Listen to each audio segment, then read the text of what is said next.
प्रधानमंत्री नरेंद्र मोदी 113तम मन की बात देशवासी को मनर कथा कहते प्रधानमंत्री नरेंद्र मोदी विभिन्न स्थान में बीजेपी नेता सांसद मंत्री मन की बात शुणुंट आमे भी आपण को सीधा शुणु किया एक प्राइवेटाइजेशन को जो 2020 में एक लैंडमार्क डिसीजन भी आया उसको लेकर हम लोग काफी एक्साइटेड थे और मैं रक्षित को इनवाइट करना चाहूंगा बोलने के लिए कि हम क्या बना रहे हैं और उसका फायदा क्या है। जी, तो मेरा नाम रक्षित है और इस टेक्नोलॉजी से हमको कैसे लाभ होगा मैं इसका उत्तर दूंगा। रक्षित, आप उत्तराखंड में कहाँ से हैं? सर मैं अल्मोड़ा से हूँ। तो बाल मिठाई वाले हैं आप? जी सर, बाल मिठाई हमारी फेवरेट है। वो हमारा जो लक्ष्य सेन है ना, वो मेरे लिए रेगुलरली बाल मिठाई खिलाता रहता है मुझे। हाँ रक्षित, बताइए।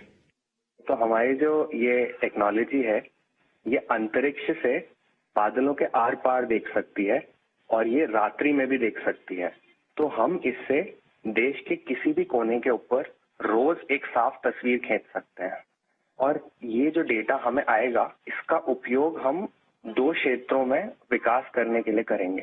पहला है भारत को अत्यंत सुरक्षित बनाना। हमारे जो बॉर्डर्स हैं और हमारे जो ओशंस हैं, सीज हैं, उसके ऊपर रोज हम मॉनिटर करेंगे और एनिमी की एक्टिविटीज को मॉनिटर करेंगे और हमारी आर्म्ड फोर्सेस को इंटेलिजेंस प्रोवाइड करेंगे। और दूसरा है भारत के किसानों को सशक्त बनाना।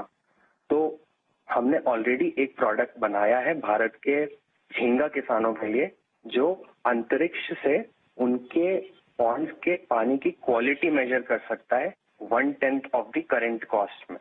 और हम चाहते हैं आगे जाते हुए हम दुनिया के लिए best quality satellite images generate करें और जो ग्लोबल इश्यूज हैं, ग्लोबल वार्मिंग जैसे, इससे लड़ने के लिए हम दुनिया को best quality satellite data provide करें। इसका मतलब हुआ कि आपकी टोली जय जवान भी करेगी, जय किसान भी करेगी। जी सर, बिल्कुल। साथियों, आप इतना अच्छा काम कर रहे हैं, मैं ये भी जानना चाहता हूं कि आपकी इस टेक्नोलॉजी का प्रिसीजन कितना है?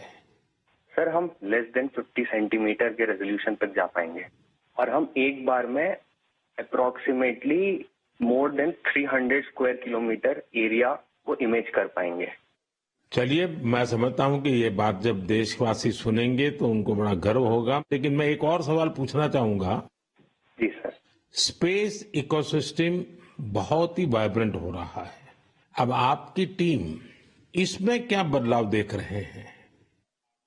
मेरा नाम किशन है। हमने ये शुरू होने के बाद से ही हमने इन स्पेस आते हुए देखा है और काफी सारे पॉलिसीज आते हुए देखे हैं, ये जैसे कि geospatial data policy and Indian space policy.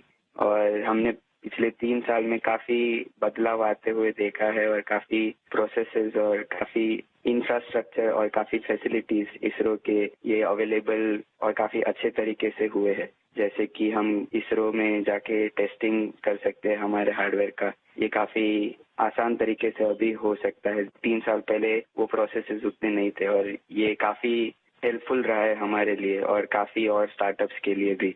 और रिसेंट एफडीआई पॉलिसीज की वजह से और ये फैसिलिटीज अवेलेबिलिटी की वजह से और स्टार्टअप्स को आने के लिए काफी इंसेंटिव है और ऐसे स्टार्टअप्स आके काफी इजीली और काफी अच्छे से डेवलपमेंट कर सकते हैं ऐसी फील्ड में जिसमें यूजुअली डेवलपमेंट करना बहुत कॉस्टली और टाइम कंज्यूमिंग रहता है।